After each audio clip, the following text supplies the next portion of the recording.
if God didn't exist, there would be nothing. It's just, I get why he thinks it's nonsensical. The problem is that it puts us in a position where I can look at the world and both look at it without appealing to any God, but compare different God models. And Tyler, by virtue of this conclusion, I'm not going to say, there's no real easy way to phrase it. It's not like you have a more difficult time of it. It's when it comes to your view, the rest is just impossible. Good to have you here. And if this is your first time on the channel, you picked a really good one to start with. So here is what we are looking at today. Matt, Dillahunty, and Tyler are locked in one of the most philosophically dense exchanges you will find on the topic of God's existence. And this particular stretch gets into territory that most debates never even reach. We are talking about whether belief itself can be self-audited, whether Tyler's entire framework is built to be immune to challenge, and whether reason even needs a cosmic explanation to be reliable. It gets sharp. Do yourself a favor and stay all the way through, because the final point Matt makes is one of those moments that genuinely reframes everything that came before it. Also, I am always curious, where in the world are you watching from right now? Drop it in the comments. I read every single one, and it never gets old seeing how far this community reaches. All right, let us get into it. Warrant is personal, not subjective. I think I kind of like that. I mean, you can be wrong. Like, we can all be wrong about whether or not we are warranted, but it's still a decision that, it's not even something we have that much choice over. You are either convinced or you are not. And you're always going to think that you're convinced for good reasons, because if you thought they were bad, you wouldn't be convinced. And so, yeah, we can be wrong. Yeah, depending on how she hashes it out. I mean, you might want to argue that I don't know, because depending on whether I'm doing, trying to understand it from a naturalistic perspective or not. I mean, the experience itself might be objective, but what is compelling to you is still going to be the whether or not it causes you to believe it's still going to be a subjective experience. So I'm not sure I like it. I think I get where it's going. It's pithy, but I don't think I don't know if I'd say it that way. Gotcha. You got it. Let's see Lumen. Let me go back to a question. Luminiferous Ethan, thanks for your clarification on your question. They said, so there was a question for Tyler, and they said the scientific method can be used to investigate unrelated propositions. What is an example of a different, quote-unquote, non-natural truth that can be reached with your methodology separate from the existence of a deity? And so they stressed that they had said that the scientific method can be used to investigate unrelated propositions. If you understand I'm not sure what they're asking. I don't hold to some, I'm not a polytheist. I don't hold to all kinds of naturalistic or supernatural, non-natural things. So, we might use other explanations to understand, because a lot of the transcendental things are going to be non-natural things. When we talk about something like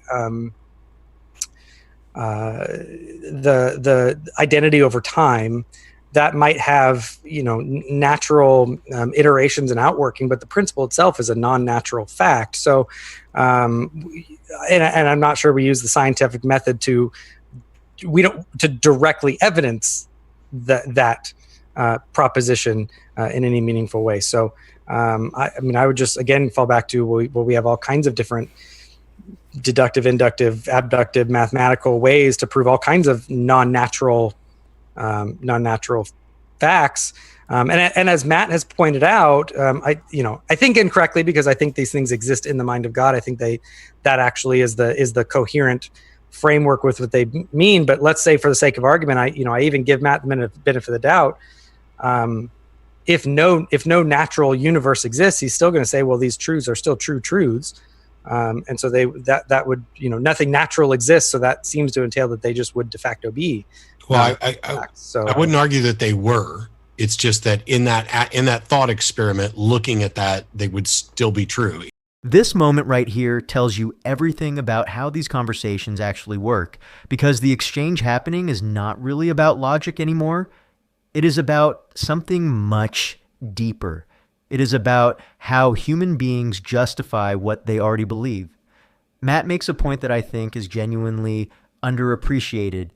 He says you can be wrong about whether or not you are warranted, but you are either convinced or you are not. And you are always going to think you are convinced for good reasons, because if you thought they were bad reasons, you simply would not be convinced. Read that again slowly. That is not a slam. That is actually one of the most honest and precise observations about human psychology in this entire debate. The problem is not that believers are stupid. The problem is that the very mechanism of belief makes it nearly impossible to self-audit from the inside. And here is what people do not realize about this point. This applies to everyone. Skeptics, believers, scientists, theologians, all of us are subject to this. The difference is that certain methods of investigation are specifically designed to fight that tendency. Peer review, replication, falsifiability, these exist precisely because humans are so bad at recognizing when they are convinced for bad reasons. That is not an insult. That is the whole reason those systems were built. And then Tyler does something that I find fascinating. He says, and I am paraphrasing because the phrasing matters, he says these things exist in the mind of God. And he says Matt is incorrect to think otherwise, but you have to understand what is happening there. Tyler is not defending a conclusion. He is defending a starting point. The entire framework he is operating from has God already installed at the foundation before any argument even begins. That is not arriving at God through evidence. That is beginning with God and then explaining everything else through that lens. This is actually a well-documented pattern in the history of philosophy. It goes back centuries. Medieval scholastics like Anselm of Canterbury in the 11th century famously argued that you must first believe in order to understand. Faith seeking understanding, not understanding seeking faith. Tyler is operating in that same tradition, which is fine as a theological posture. But the moment you enter a debate about whether there is good evidence for God, that starting position becomes the very thing that needs to be defended, not assumed. If that were the actual state of affairs, there would be nothing true. There would be nothing, because there's nothing. It doesn't have properties. And by the way, we just a nitpick of mine, because on several occasions I've heard the scientific method. There are many scientific methods.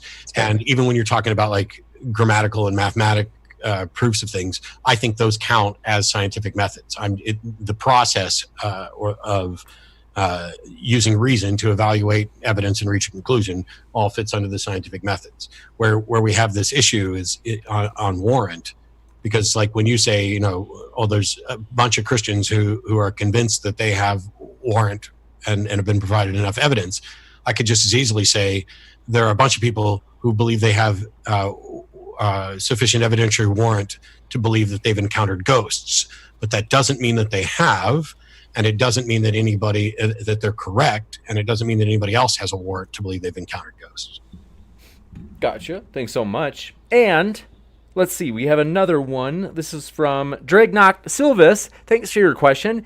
Question for Tyler: if God didn't exist, do you think that the principle of non-contradiction and other logical principles would not hold true?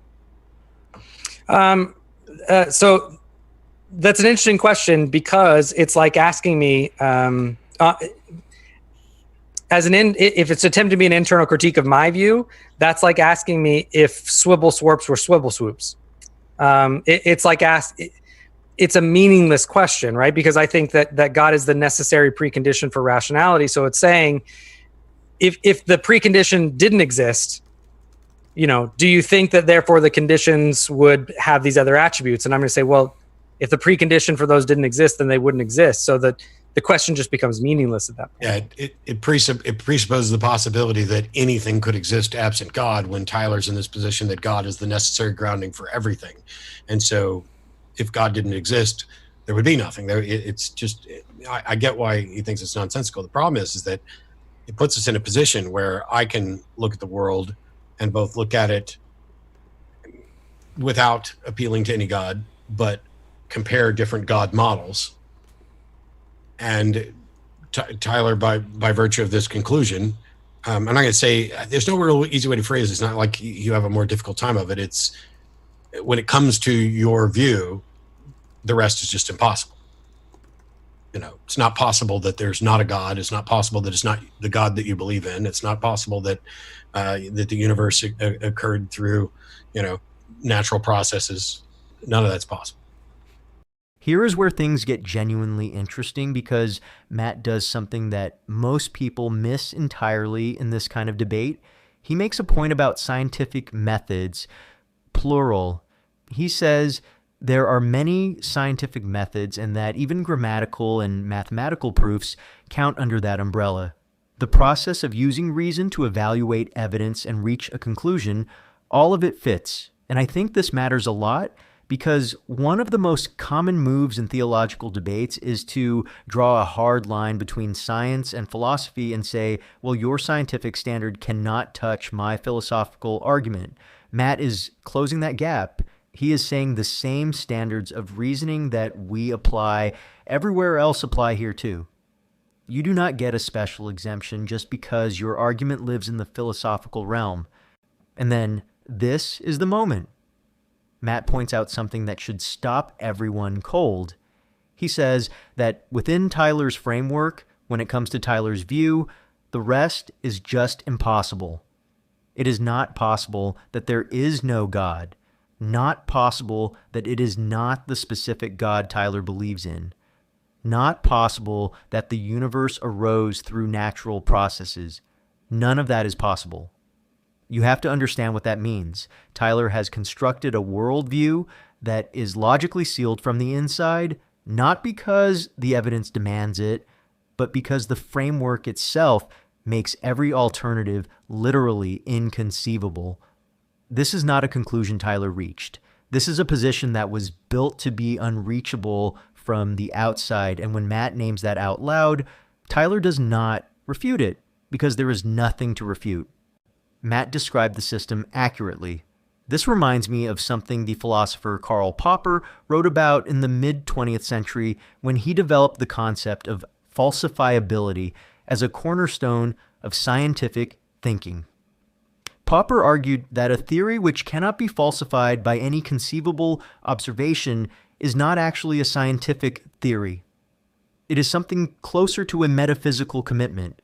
What Matt is identifying in Tyler's framework is exactly that. Not bad reasoning, just a framework that has been designed to be immune to challenge by definition. You got it. Thanks so much. And next up, we do have a question from Ryan Trust. They asked Tyler, please quickly summarize your evidence other than a bunch of people have had personal revelation. Well, I mean, at that point, I would just push them back to listen to the opening statement, because that actually wasn't my argument, right? What that was, that's not evidence that I would normally present, right? I'm saying that seems to be an implication of the standard that Matt is giving. So I think the questioner is thinking that I was actually giving that as if that was good evidence. And I'm just going to say, well, I think the questioner was misunderstanding the difference between an affirmation and an internal critique. Gotcha. Thanks so much. Next up, Just Some Guy. Thanks for your super chat. They say, Tyler says there can only be indirect evidence for God, yet believe that God came down in human form and talked to people. Is that not direct? No, that would still actually be indirect, right? So a direct evidence for something would be, because if we're going to say the God of classical theism is a transcendent, immaterial, spiritual entity, the direct evidence would be of, the incarnate Jesus Christ, right? That would be indirect evidence for the nature of God, right? That'd be a direct evidence of the manifestation, which would be indirect of the nature of God himself, right? So those are two different things. The direct would be the direct within that model would be a Damascus Road experience or the direct revelation from the Holy Spirit. Gotcha. Thanks so much. And Justin T, thanks for your super chat. They said, what do you each believe was your opponent's strongest point in this debate?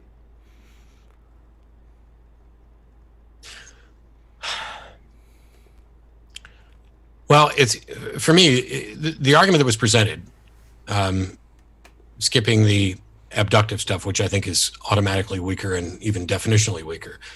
The argument was, if God doesn't exist, then there are no transcendent. We can confirm transcendent facts. We can confirm transcendent facts. Therefore, God exists. And so the argument itself begins with a premise, with an assertion that he made an attempt to defend. It's just that the defense for me fell short because it immediately appealed to these are transcendent facts and therefore they must occupy some meta level or transcendent realm. And I get that he wasn't referring to a physical realm. I think the strongest thing is that it is appealing to people because it is incredibly frustrating to think that reason, the thing that we rely on the most, may not have some confirmable grounding. And while I understand that that's, troublesome for many people, it doesn't change whether or not reason is reliable. Just like it would be nice that if I understood how my car engine worked enough that I could know when it was beginning to fail. But the test of it is whether or not it's actually running right now. And this is where the whole debate crystallizes into one clean, unavoidable point. When Tyler is asked to summarize his evidence, he points back to his opening statement. Matt said it clearly. I would just push them back to listen to the opening statement because that actually wasn't my argument, which tells you everything. When the moment comes to put the evidence on the table simply and directly, the answer is go back and reread what I already said. That is not a summary of evidence. That is a redirect. And then Matt is asked what he thought Tyler's strongest point was. And what he says is genuinely fascinating because he is honest enough to acknowledge that the argument has real emotional power. He says it is incredibly frustrating to think that reason, the thing we rely on most, may not have some confirmable grounding. He gets it. He understands why this argument is compelling to people. The feeling that logic and reason need some cosmic anchor, some ultimate guarantor, is a deeply human impulse. Nobody wants to believe that the most fundamental tools of thought are just floating without explanation. But then Matt lands the line that I think is the most underrated moment of this entire debate.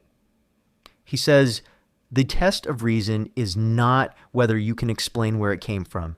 The test is whether or not it is actually running right now. And that right there is the whole thing. You do not need to know the origin of your engine to know that it is working. You do not need a theological guarantee for logic to use logic reliably. The proof of the tool is in its function, not in the story you tell about who built it. Tyler came in with a sophisticated, very carefully constructed framework, and Matt never tried to out-philosophize him. He just kept asking the same question in different ways. Show me that this needs the explanation you are giving it.